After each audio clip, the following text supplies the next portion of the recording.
I didn't realize just how extraordinary the whole reinvention of Lincoln Center was going to be. And when I first came to New York as an architecture student, loved Lincoln Center and felt like many people that it was slightly feudal. You know, there were a series of individual amazing arts institutions with not a lot of communication between them, but was a frequent user of Lincoln Center and loved coming here and had a subscription to most constituents at one point or another.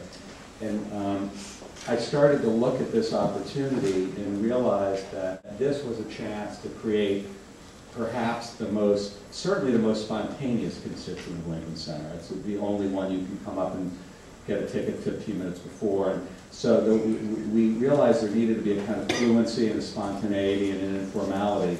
And the space had been a parking garage. And if you look up along the sides, you see the concrete waffle slab. That's the original ceiling, and that column is one of the original structures. So there were great assets to the character of it.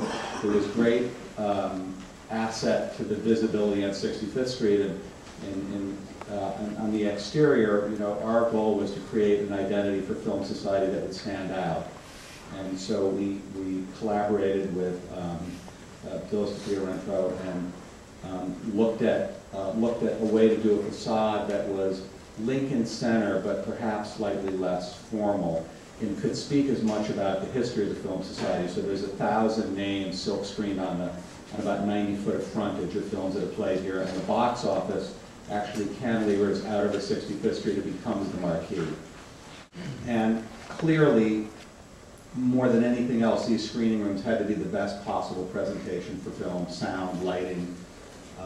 There was a whole trip to Bogota to work on the chairs. But every part of the screening rooms had to support the most extraordinary presentation of film possible.